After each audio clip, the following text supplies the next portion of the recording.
Welcome to the Deep Dive. Hey, everybody. I'm Brian, And I'm Chelsea. our nutrition expert. Before we get started, Chelsea, how was your weekend? Pretty chill, actually. Yeah. How about yours? I managed to fit in a nice little swim at my local pool. Oh, nice. Yeah, it was great. Good for you. Yeah, and then pretty much just took it easy the rest of the weekend. Much needed recharge. That's the way to do it. Yeah, for sure. For all of you joining us on the Detox Health YouTube channel, Yeah. hello. Welcome. And if you like what you hear today, please consider hitting that subscribe button and sharing the channel. Yes, and tell your friends. Yeah, tell everybody today we are going deep on spirulina, That's right. that vibrant blue-green algae that you've probably seen all over the health and wellness world these days. Yeah, you see it everywhere. For sure. And we've got some great resources to help us unpack it all today. Yeah. We've got some detailed info from Healthline and some really interesting expert insights from Dr. Axe. So we're going to cover what spirulina is, what it might do for you, the incredible range of nutrients it packs, how you can actually use it, and of course, any important considerations or precautions you should know about. Yeah, we'll cover it all. Yeah. So the mission, as always, is to really sift through all the information and pull out the key insights about spirulina and understand why it's getting so much attention as this potential superfood. That's right. All right, Chelsea, let's dive in. So first things first, what exactly is spirulina? So spirulina is a type of cyanobacterium, which you might also hear it called blue-green algae. Okay. And it's a single-celled microorganism that thrives in both fresh and saltwater environments. Wow. Yeah, and there are two main types of spirulina that are commonly consumed. Okay. Underspira platensis Okay. and then Arthrospira maxima. Okay. So it's fascinating because it's got this incredible history. And Yeah. going back to like the Aztecs, Yeah. they used this as a food source. And they even had a name for it, tecuatl. And then, fast forward centuries, and even NASA has explored spirulina as a potential food for astronauts in space. Space food. I know, isn't that cool? That's amazing. So even way back then, people recognized that this thing had some pretty unique properties. Yeah. So what were they thinking? What were they hoping to achieve with it in space? Well, the fact that it's such a compact and nutrient-dense food source was obviously a huge plus, Yeah, accents. But, even today, I think that's one of the major draws for spirulina. Right. Is that it offers this potent boost of nutrients and antioxidants. Yeah, and it's become like a really popular way to supplement your diet Yeah, exactly. with this like super concentrated source of goodness. That's right. Right. And that leads us perfectly into the next point, which is just the incredible nutritional profile of spirulina. Yes. If we look at just 1 tablespoon, which is about 7 grams of dried spirulina powder, the numbers are really quite impressive. Yeah, it's pretty amazing for such a small amount. You get about 4 grams of protein, and it's not just any protein. Okay. It's considered a complete protein because it contains all 9 essential amino acids that your body can't produce on its own. Wow. So that's really important. And then you've got a good amount of B vitamins in there, including thiamin, riboflavin, and niacin. Nice. And I understand the mineral content is pretty noteworthy as well. Oh, yeah. Yeah. Yeah, definitely. So copper is a big one. You're looking at almost half of your daily recommended intake. Wow. Right there in just 1 tablespoon. Okay. And a decent amount of iron as well. Yeah. And then there's smaller amounts of things like magnesium, potassium, and manganese. Right. And all of that comes in at just about 20 calories. Yeah. And less than 2 grams of carbs. Pretty impressive, right? That's pretty incredible. Yeah. And it's not just the vitamins and minerals. We've got to talk about the fats, too. Oh, yeah. That's important. Yeah. While the total fat content in spirulina is quite low, it does offer some healthy fats, including both omega-6 and omega-3 fatty acids, Okay. in a pretty beneficial ratio of about 1.5 to 1. Gotcha. Now, I've heard a bit about vitamin B12 and spirulina, Oh, yeah. but it sounds like there's a bit of a misconception there. There is. Yeah. Yeah. You see B12 on the label of spirulina products, but it's not quite as straightforward as it might seem. Okay, so what's the deal? So spirulina does contain a form of D12, but it's actually what's called pseudovitamin B12. Pseudovitamin B12. Yeah, it's a mouthful. Yeah. And basically, this form hasn't really been shown to be effectively used by the human body. Oh, so it's there, but it's not really doing much. Yeah, that's the thing. Okay. So while spirulina is rich in other B vitamins, if you're specifically looking to boost your active B12 levels, you're going to want to look to other sources. Okay, so that's a really important distinction. It is. Yeah. Yeah. So just because because you see B12 on the label doesn't necessarily mean your body can actually utilize it. Okay, good to know. Especially if you're vegan or have any concerns about B12 deficiency. Right. You don't want to rely solely on spirulina for that. You'll need a reliable active form of B12 from other sources. Good to know. Good to know now.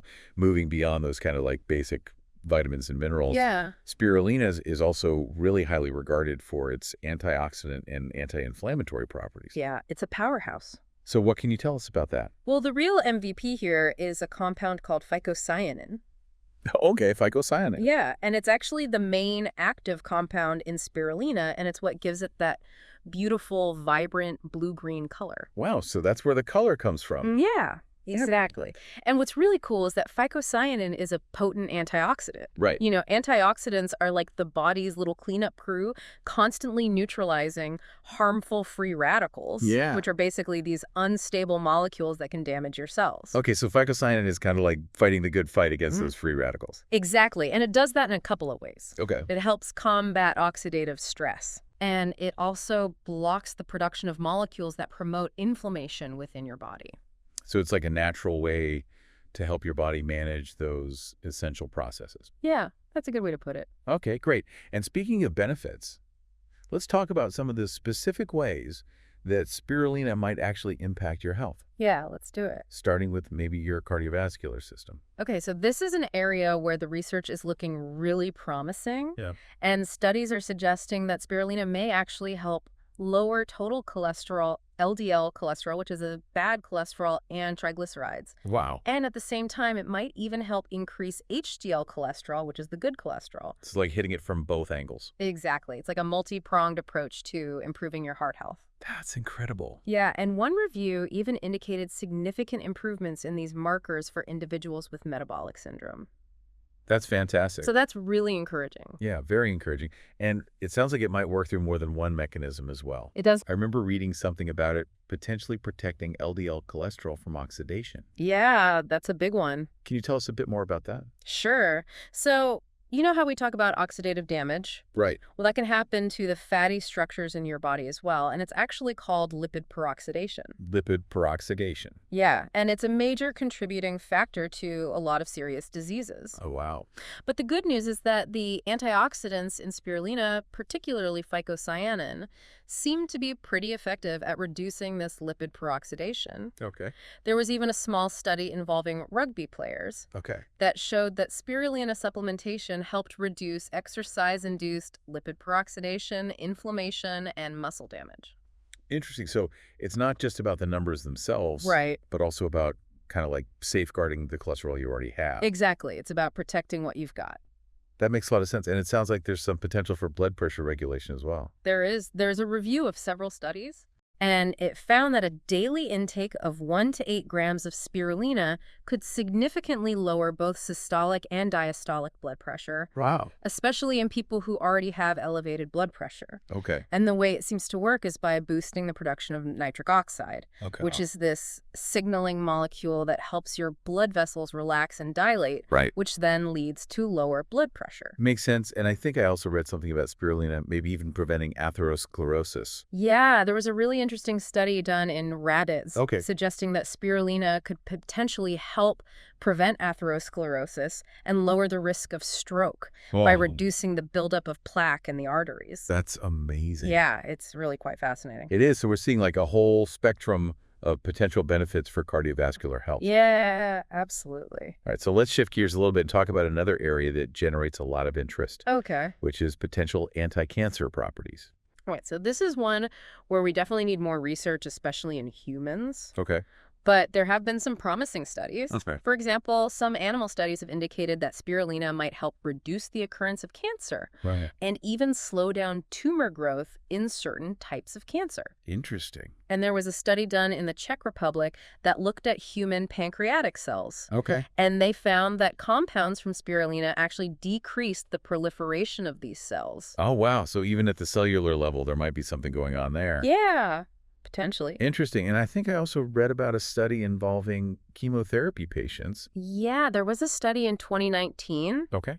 And it suggested that spirulina could help reduce myelosuppression, Cool. which is a decrease in bone marrow activity that can often happen after chemotherapy. Right. And it also seemed to improve immune function. So it's like helping to mitigate some of those harsh side effects. Exact. That's pretty remarkable. Yeah, so while those initial findings are definitely promising, We do need more robust human trials to really confirm these effects. yeah, for sure. So it's definitely an area of ongoing research to keep an eye on. Absolutely. All right, let's move on to talk a bit about the immune system Right. and spirulina's potential for detoxification.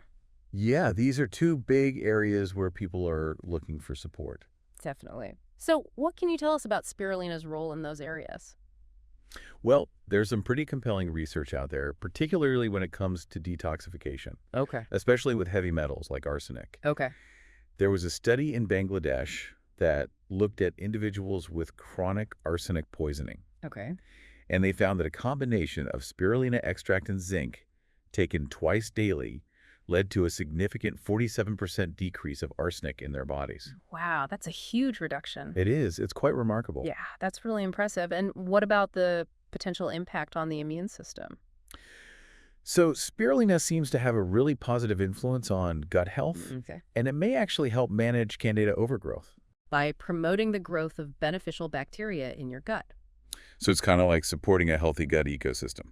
Yeah, exactly. And it also has some antimicrobial properties. Okay. Now, what's really interesting is that there's even been some research exploring spirulina's potential role in combating HIV/AIDS. Wow. Yeah, there was a study on HIV patients who hadn't started antiretroviral treatment yet, Okay. and they observed that spirulina consumption actually helped stabilize their CD4 cell counts and viral load in some cases. That's incredible. Yeah, it's pretty remarkable. So it's like it's helping to regulate the immune response. Yeah, exactly. And it's important to remember that spirulina isn't necessarily just boosting the immune system in a general way. Okay. It's more about helping it to function better and more balanced, which is why it might have different effects depending on the specific immune condition. Right. So it's not a one-size-fits-all kind of thing. Exactly. That makes sense. Yeah. Now, are there any other potential benefits that have been explored? Oh, yeah, there are actually quite a few more. Okay. Hit us with them. All right, so for instance, there's some research suggesting that spirulina might actually help improve symptoms of allergic rhinitis. Really? Yeah, and one study even indicated it might be more effective than a common antihistamine cetirizine Wow. in alleviating allergy symptoms and reducing inflammation. That's pretty remarkable. It is, and there's also research suggesting potential benefits for anemia, Okay. particularly in pregnant people and young children, Right. possibly due to its iron content. Okay. That makes sense. Now, what about things like energy levels and athletic performance? Yeah, that's another area of interest, and some research is pointing to potential improvements in muscle strength and endurance. Okay. This could be because spirulina helps reduce exercise-induced oxidative damage Right. and potentially enhances your body's ability to utilize oxygen. Okay. One study even suggested that it might act as an ergogenic aid to boost athletic performance. So it's like a natural way to potentially enhance your workouts. It could be. That's pretty cool. Yeah, and then there's been some investigation into spirulina's effects on blood sugar control as well. Okay. Animal studies have suggested it might help lower blood sugar levels, Okay. and a review of human studies in people with type 2 diabetes Okay. found that it could significantly reduce fasting blood sugar levels. Wow. However, that same review didn't find a significant effect on post-meal blood sugar or HbA1c, Right. which is a longer-term marker of blood sugar control. Right. So more research is definitely needed in this area. Okay. So it's maybe more about managing those baseline levels. Yeah, that's a good way to think about it. And what about brain health and related areas? Well, there's some early animal research suggesting potential neuroprotective effects in models of Parkinson's disease, Wow. and even some potential memory-boosting effects. Interesting. And because of its beta-carotene content, animal studies are also hinting at potential protection for eye health. Okay. Even your oral health might benefit, Okay. with studies indicating potential in treating gum disease and a condition called leukoplakia. Interesting. And for those who are interested in weight management, Yeah. some studies suggest that spirulina might be helpful by reducing BMI, body fat, waist circumference, and even appetite. Wow. And finally, a small study shows potential benefits for non-alcoholic fatty liver disease. Wow. So we're talking like a really wide range of potential benefits here. Yeah, it's pretty impressive. It's easy to see why there's so much excitement around it. Yeah, for sure. So for someone who's considering adding spirulina to their routine. Yeah. What about the typical dosage and the best ways to actually use it? Okay, so based on the research we've looked at, Okay. typical dosages in studies have ranged from 1 to 8 grams per day. Okay. Now, to give you a practical idea, 1 tablespoon of the powder is roughly 7 grams. Okay. So if you're new to spirulina, it's generally a good idea to start with a lower dose, Right. maybe like a teaspoon or 2, Okay. and then you can gradually increase it to see how your body tolerates it. Because some people do experience mild digestive issues, especially at higher doses. Right. Okay. Now, as for how to use it, the powder form is super versatile. Okay. You can blend it into smoothies, mix it with yogurt or water, add it to your baking, Oh, wow. toss it in energy bites, or even incorporate it into salad dressings. So there's really no shortage of ways to use it. No, it's super easy to incorporate into your day. All right. Now, safety is always a big consideration when we're talking about introducing something new. Always. Yeah. So what are some of the important things to keep in mind regarding the safety and potential side effects of spirulina? Okay, so generally speaking, spirulina is considered safe for most people Okay. when used in appropriate amounts. Right. However, some individuals might experience some mild side effects Right. like difficulty sleeping or some digestive issues. Okay. And it's also really important to be aware of potential interactions with certain medications. Okay. Like what? So particularly blood pressure lowering drugs, immunosuppressants, and cholesterol lowering medications. If you're taking any of those, it's super important to talk to your doctor before starting spirulina. Yeah. That's a really important piece of advice. It is. And I imagine the source of your spirulina matters as well. It does. It really does. Yeah. You know, if it's sourced from unreliable environments, Right. there's a risk of contamination with heavy metals and other toxins. Yeah, that makes sense. So always opt for reputable brands and look for third-party tested products if possible. Right. So you know what you're getting. Exactly. And another thing to keep in mind is that because spirulina can potentially stimulate the immune system, Okay. caution is advised for individuals with autoimmune conditions, although the research on this is a little bit mixed. All right. And finally, most sources recommend that spirulina is not for children, pregnant individuals, or those who are breastfeeding. Okay. And that's primarily because there just isn't enough extensive safety data for those populations yet. So as always, talk to your doctor, especially if you have any pre-existing conditions or are taking any medications. Okay, now before we wrap up. Yeah. There's another blue-green algae that often comes up in the same breath. Right. As spirulina. Right. Chlorella. Yeah, chlorella. So what are the main differences between the two that people should be aware of? Okay, that's a great question. Yeah. So while they're both nutrient-rich microalgae, Right. they do have some key distinctions. Okay. So first off, their shape is different. Okay. Spirulina is spiral-shaped and multicelled, whereas chlorella is spherical and single-celled. Okay. They also have different growth conditions. All right. Spirulina thrives in low alkaline freshwater environments with lots of sunshine, Okay. while chlorella typically grows in freshwater with other organisms and can be a bit more challenging to harvest. Interesting. Now, perhaps the biggest difference is actually in their preparation for consumption. Okay. Chlorella has this tough, indigestible cellulose wall Okay. that needs to be mechanically processed to make the nutrients bioavailable. Oh, so you have to break down that cell wall. Yeah, exactly. Yeah. Whereas spirulina has a digestible cell wall, so it's much easier for your body to break down and absorb those nutrients. So it's more readily available. Exactly. Okay. And finally, while both spirulina and chlorella are nutritional powerhouses, Right. they do have slightly different nutrient profiles. Okay. Spirulina tends to be higher in certain nutrients like essential amino acids, iron, protein, and some B vitamins. Okay. That's really helpful to know. So just to kind of sum up our deep dive on spirulina today, Yep. it's clear that this blue-green algae has this really impressive nutrient profile. Yeah, it does. And it's showing a lot of promise for potential health benefits across a variety of areas. Definitely. You know, from heart health and immune function to boosting energy and potentially even playing a role in managing blood sugar That's right. and so much more. Yeah, the research is definitely compelling in a lot of areas. Yeah. But as we've emphasized throughout the conversation, it's so important to remember that spirulina is a supplement. Yeah. It's not a substitute for medical advice or treatment. So if you're considering adding it to your routine, it's essential to consult with a healthcare professional Yeah, definitely. to make sure it's the right choice for you, Yeah. especially if you have any underlying health conditions. or are taking other medication. Absolutely talk to your doctor. So here's a final thought for you. Okay. Given the long history of spirulina and all this growing body of research, Yeah.